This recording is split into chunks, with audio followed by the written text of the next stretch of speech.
Construction champions, it's your host, Ron Newsbaum, and we're here for another amazing episode of Construction Champions Podcast, where, as always, we're burning the damn house down. And I don't think I've said it in a while, but it's not because you pissed off a homeowner. It's not because they're coming after you because something was wrong. That house we're burning down is your business, your personal life, your relationships, everything that is holding you back from being the champion that you were meant to be. We're here every Monday and Thursday. You guys don't tune in for Ron Newsbaum, though. You tune in for all amazing guests. And today is no different. Rick, it is fantastic to have you here today. Hey, thanks, Ron. Appreciate it. Nice to be here.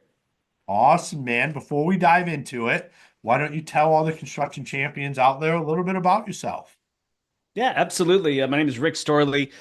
My company is Builder Lead Converter. Ron, I don't want to date myself, but I started as a job site laborer back in the late 80s, coming out of high school, and got my first. I remember graduating from high school, and the first job I worked on was building an apartment that I could see my old campus.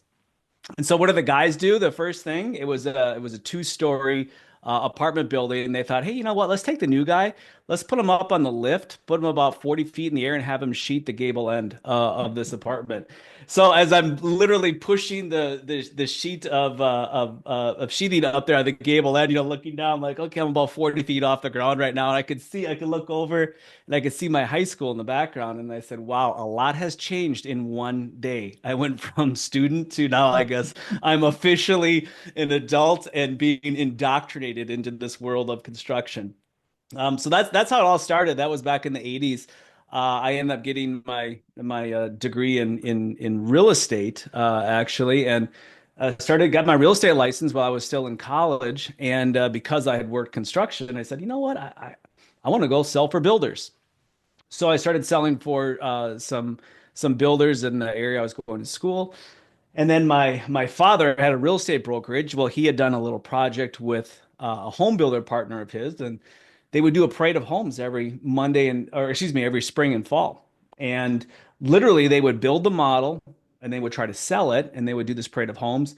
And the only thing they focused on was selling the home. And so I said to my dad, I go, well, could I like try to sell some homes too? Like not just sell this home. Could I try to make pre-sell some new construction homes?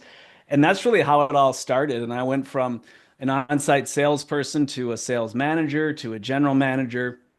And then in 2004, yeah, 2004, I started a new home sales coach. So I outsourced sales trainings and sales management. And then from there, we morphed into where I was doing some software development, often like you. And then I got into a build a lead converter in 2020, literally right before COVID hit. But what I figured out, Ron, is that, I had been trying to train people to do what they should needed to do and what they should be doing and how to do it for almost 15 years. And then when the technology caught up, I thought, you know what? Why don't I actually build them a perfect sales assistant that will do the things for them they either don't have time to do, they want to do, or know how to do. And that's where the idea of builder lead converter came from.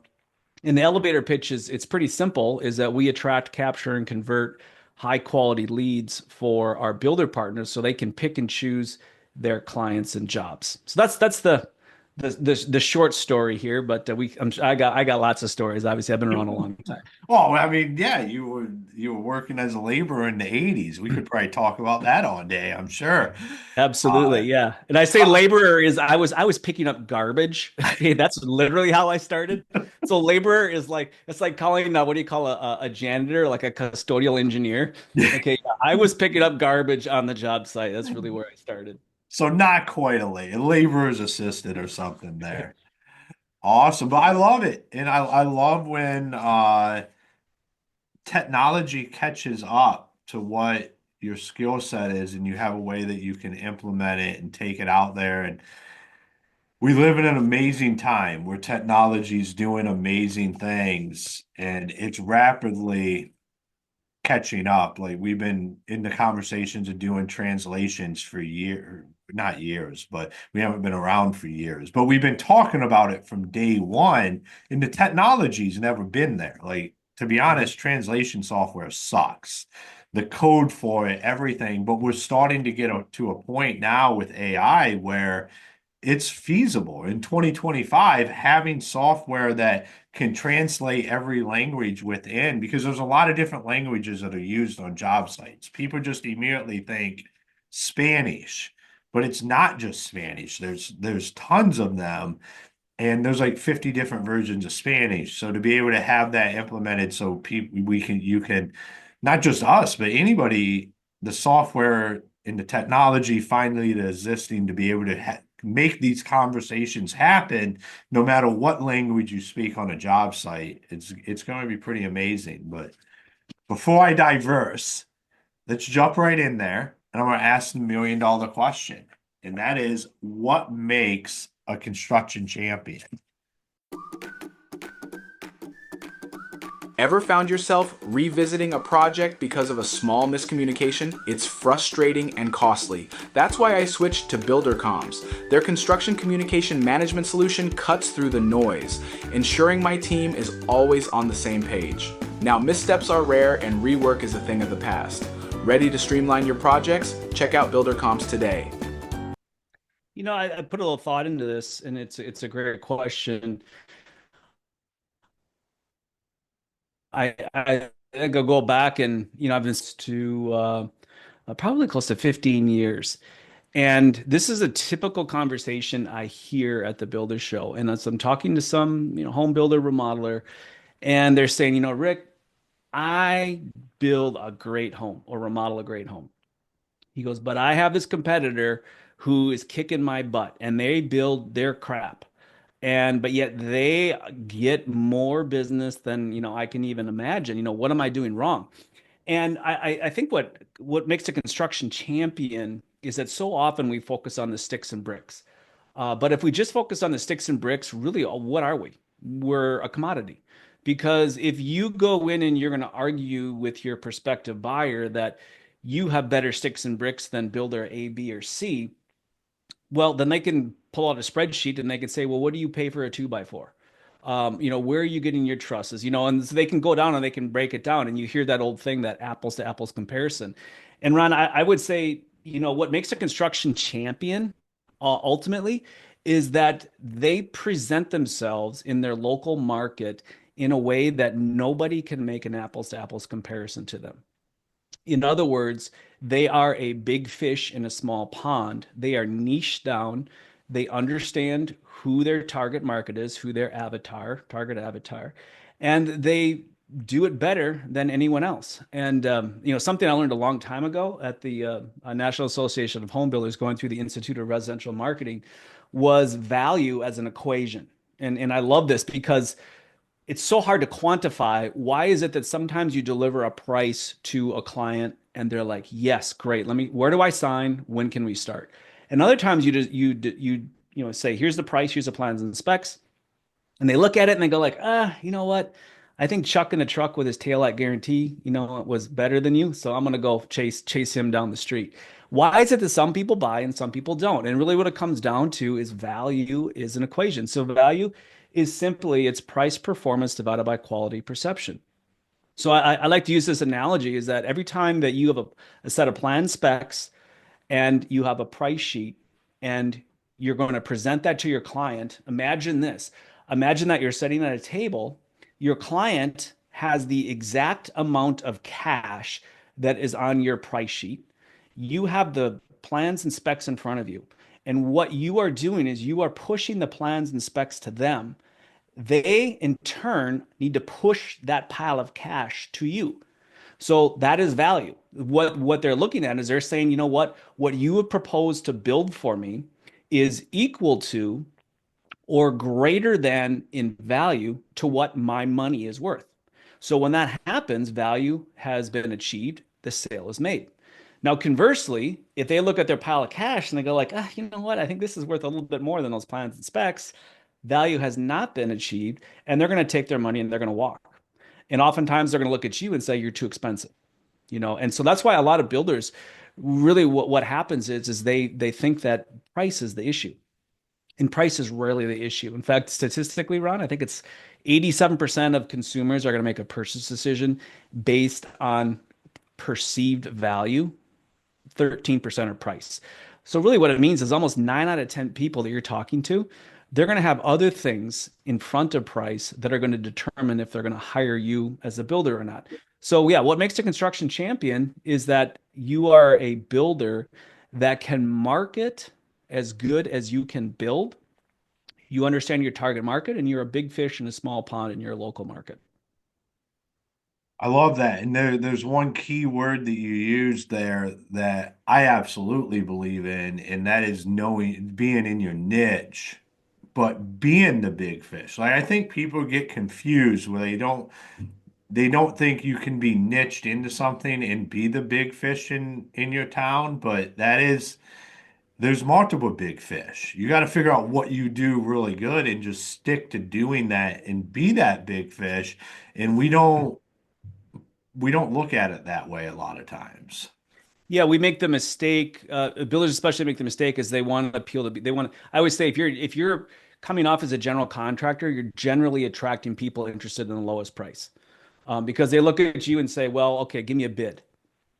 It's one of the first things that we talk about builders with is like, if you want to pick and choose your clients and jobs, which is really all we do is we set up a client acquisition system. We want to deliver more opportunities than they can build. So in other words, instead of letting your marketing drive your sales, instead of letting your marketing drive your production drives your marketing. So you can produce a finite amount of work each year. So the idea is then understand how many of your ideal clients you need to have in order to produce that amount of work. Now what you do is you produce maybe 1.25, 1.35 times as many clients as you can handle. And even if you have a 90% conversion rate, you can backfill those open production slots and you can even flow your work. And so is there such thing as perfect even flow? No. But you can create the perception that you are the best builder in your local market. It's always about your local market to solve your clients' problems. So that's being a big fish in a small pond. And when you niche down, you become a specialist. Your prospective buyer looks at you, Ron, and they say, "Gosh, you know what? ABC Builders over here, or BuilderComs, they seem like they are the best builder for us. I don't even want to talk to anybody else. I want to talk to them first." And is somebody going to buy from you blindly? No, but all you want to get is the opportunity to have a conversation with them. And if you're doing it right, you're going to create value, and they're going to trust you. They're going to see the value in what you're doing. And instead of saying, "Ron, how much home can I get for how little money?" Because that's the first two questions every lead has. I want the most for the least. I don't care if it's a $20,000 bathroom or a $2 million custom. They want the most for the least. And what happens is that they will start to trust you and they like what they're hearing. And they're going to ask this question. They're going to say, "Ron, what's the next step?" And once you hear that, you got them. What's the next step? So my job when we partner with our builders is just to give them the right opportunities to help them really understand what is their sales process, who are they selling to, and be comfortable saying no to the wrong leads because they've got enough of the yeses they've already said to. They've got Mhm. enough in their pipeline where they can turn down work and not really think twice about it. Well, it's an amazing thing when you get there and you learn to say no. Here's why, but here's the person.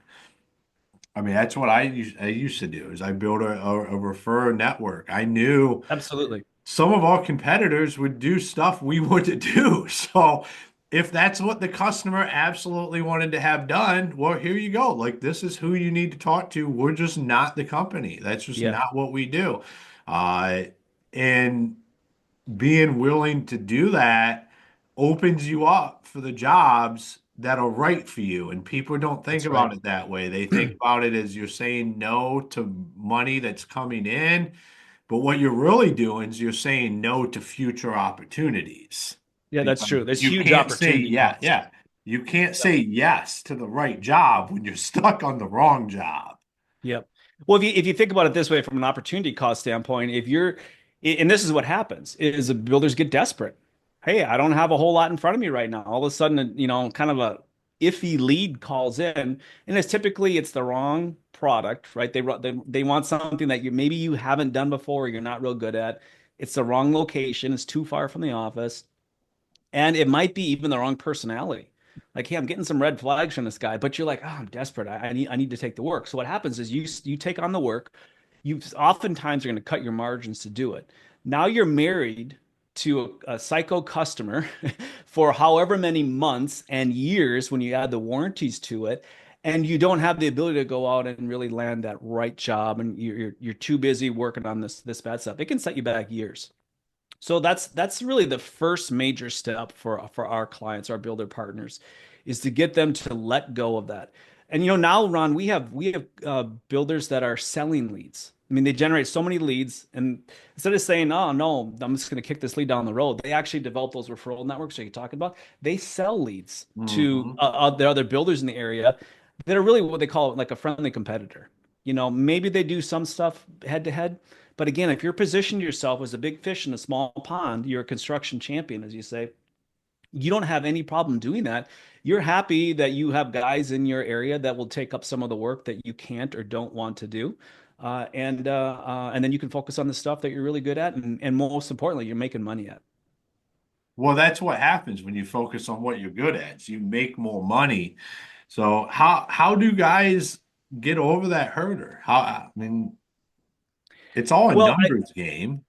it is a numbers game, but it's also a process game.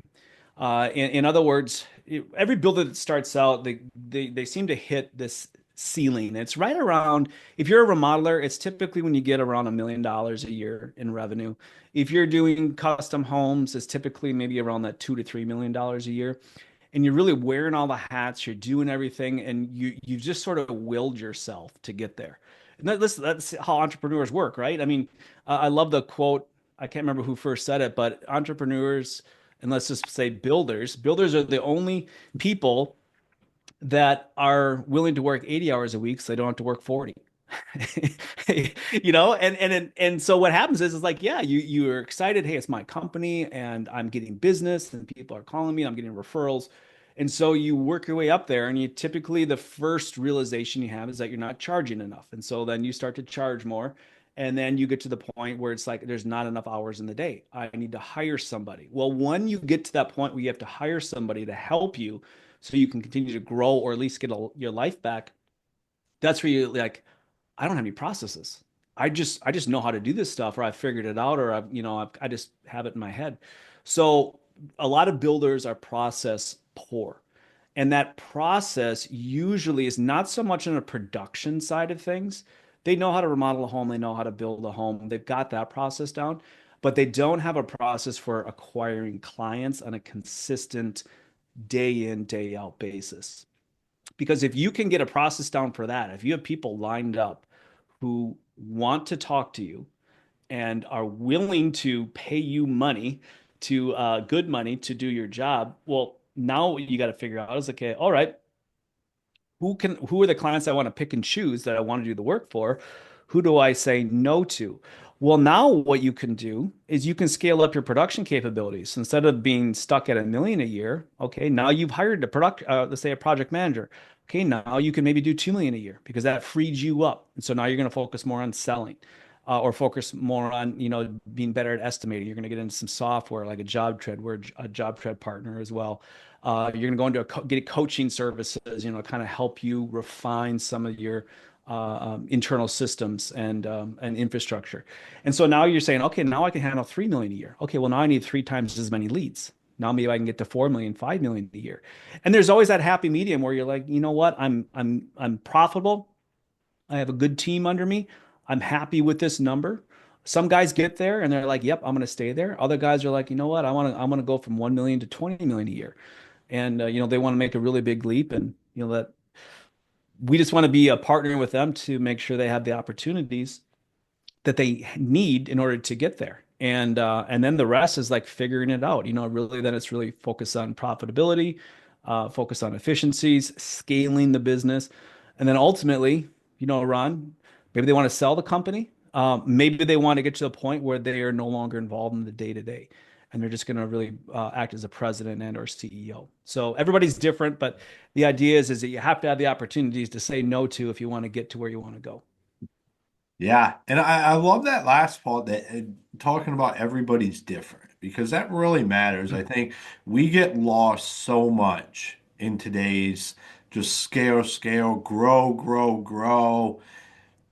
Yeah, it doesn't have to be that way. Like once maybe 2 million a year and you're making 250, 300,000, and like that's where you want to be at. Or I know a lot of guys that did exactly what you were just talking about at the end where they just grew it to what they thought was something they could have people run, and they work on it one day a month, and they have general Mhm. managers and they pay their people really well, but they take a salary out of the business as being an owner, but they're not necessarily just wanting to grow. Like they had goals and they accomplished those and then made the decision, I don't need to have a $20 million business because Mhm. this right here accomplishes all my dreams. And I think a lot of that gets lost as people grow their businesses.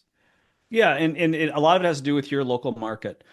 How big of a metropolitan statistical area are you tapped into? So is it a 250,000 person area, which is a pretty small market, or is it a 3 million or 5 million or more a market? And obviously, the more you can, the larger the population density, the more you can niche down. So if you're in a smaller market, you might have two or three niches. So you might do, specific services offerings. But I think what it comes down to is every builder, every entrepreneur, every business owner, they have things that they really enjoy doing, and more importantly, things that they're good at. So things that they love to get out of the bed in the morning and do these things. So the idea is you grow your business to a point where you can do those things for the majority of the week. And if that makes you happy, great. And if it's building your business so it runs on its own, or you sell it so you can build another business, great, you do that too. But I would say, Ron, more often than not, our builders they like working in the industry. They like being in the trades. They love the idea of creating something from nothing, designing it, building it. I think every single one of our builder partners loves to get to the point where they're doing their own design work, they're doing their own production work. They have, great set of trade partners they work with. They've got some key employees and, site, lead carpenters and or project managers. And the business runs really well. And, they can really just focus on being profitable and enjoying life and spending time with their family and not feel like they're had to be married to their job 24/7. That's probably more often than not really the goal for our partners. I'm right there, man, because that's at the beginning of the day, that's why most of us got into this, is That's right. like to just be able to do what you just described, and then we lose sight of it. And I'm a big supporter of not losing sight of that because whatever was that driving force, and for most of us, it wasn't money. It was free time, time with my Mhm. family, time to be able to vacation. Just we lose sight of all that, and I couldn't agree more, man. Yeah, and I don't want to be told what to do. Yep, I don't want to be told to do. But going back to one thing I want to impress upon too for any builders listening to this is that if you find yourself where you are in that position where you've grown your business to a point you're like, you know what, there's not enough hours in the day. I can't do anything more. I have to hire somebody because working 60, 70, 80 hours a week, number one, it's a recipe for poor health. Number two, it's a recipe for poor relationships. Your wife and your kids want to see you. And so you're looking at it and say, what do I do? What's my next step? And so this whole idea of somebody who's really good at production, in other words, they're great at remodeling or building homes, but as far as marketing, they kind of look at marketing and they're like, where do I start, Ron? So usually what happens is there's six reasons or a combination thereof is that when a builder comes to us, they're struggling with one of these things. The first one is that they've tried to do some sort of advertising or search engine optimization. They've spent a whole bunch of money and they've gotten just horrible results. just really didn't yield anything. And they're like, why did I just spend 10 grand or, or more on that? They maybe went out and they built a new website and, they hired this website designer and they have this really pretty website right now, but it's like, it's not really not generating leads. Or perhaps say like, hey, I'm going to get this CRM system, this, software, and that's really going to make a difference for me. And then they realize that, wow, this is a lot of work doing all this follow up, and they just don't have the bandwidth to be able to do it or use it how it should be used. Then they started to generate some leads and they find out they're getting all these low quality leads. And low quality leads are a drain. I mean, there's nothing worse than chasing a lead down and then finding out this is just a tire kicker or, completely just a dead end, with that lead. They're not getting enough appointments. And that's usually when things start to, the phone gets quiet, right? And it's not just a seasonal thing. Like right now, the phones are quiet. We're between Christmas and New Year's. I don't care where you are in the US or Canada, your phones are going to be quiet right now. It's just that's the season. But the idea is that you should be planning for 2025 and getting your marketing and your business plan put together. But too few appointments and people get nervous. And then what comes down to is that now I can't scale my company because I just do not have enough of clients coming in to be able to build the systems I want to maybe generate the profitability I need in order to make that key hire, hire that guy that I need as say a project manager, which is usually one of the first hires that a builder does is so they can get themselves out of the job site and be able to work on the business a little bit more. So those are kind of the 6 reasons that people come to us. And so what we do as a client acquisition system is it's simply something I call like a closed loop system. In that if you're doing any of those 6 things and you're not doing all of them well, you're leaking opportunities. So you're spending all this money, you're getting so far, but then they're leaking. And so what you have to do is a closed loop system. What it does is that everything works together. And so now the leaks are plugged. And so now you have a specific system to generate the lead or to attract that high quality local lead, capture them, and then convert them into a phone appointment. And then you've got a systematized sales process behind that. And oftentimes, when we talked about this before, the APIs, which is kind of the geek term for you can link software together, but you got a linked project management software so you can seamlessly take that lead, push them into your project management software, start the estimate, move them into production through purchasing and accounting and warranty. And so that's really the goal, I think, of taking on any sort of software, any sort of system, is that understanding what your numbers are, but more importantly, where you should be investing time and money, and where you shouldn't be investing time and money. Awesome, man. I love it. That is fantastic information. You have to be, the thing is like when it comes to this kind of stuff, is like you do have to be really good at all of it, and it's really hard to be really good at all of it. You can't. You can't, because you can figure out where you're good. I'm a big promoter of Traction. If you haven't read the book Traction by Gino Wickman, EOS systems, I'm a huge proponent of that. A lot of our builder clients run it as we do too. But it's not just getting the right people on the bus, it's getting the right people in the right seats on the bus. And you, as the owner, have to be in the right seat on your bus if you're going to build your company. Awesome, Rick. So for all the champions out there listening, if they wanted to connect with you, follow you, where's the best places for them to do that? Yeah, my website, builderleadconverter.com, and we have tons of social media on there. You can follow us on any of our social media. We're very active in all of it. And then in January, if anybody's a job tread user out there and they're going to be attending the Connect conference, we will be at the Connect conference as well. We'll have a booth and we'll be speaking there.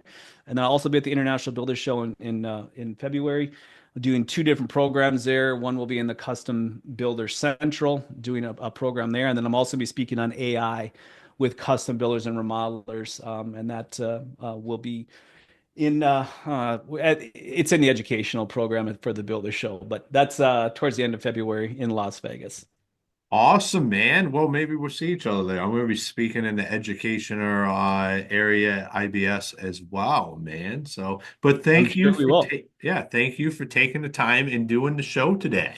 Absolutely, yeah. Happy to to be here against builderleadconverter.com. And if you'd like to know more about what we do and if it might work for you, you can go on there and you can schedule a strategy call. We'll talk about your business, see where you're at, where you want to go, and we can help you. We can, and if we can't, Ron, I will try to refer you to somebody that may be a better fit than me.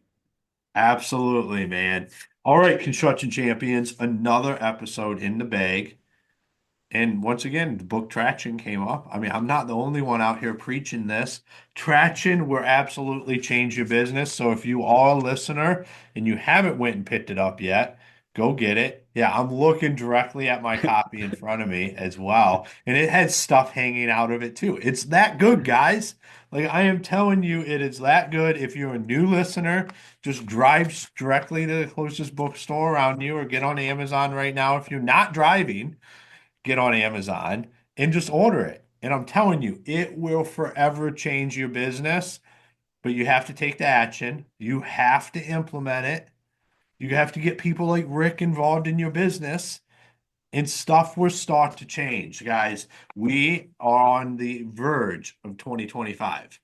And I'm going to start talking about it on the episodes here now. Is like you have a decision what you do in 2025. Are you going to be like everybody else that comes out the gate with really good intentions, and 2 weeks later it's the same old, same old? Or are you going to start ordering the book Traction? Are you going to start reaching out to people like Rick that just offered up a strategy call? Like this stuff is there for the taking. It's there to learn. Are you going to be like everybody else in 2025? Or is 2025 going to be your championship year? I know it's going to be.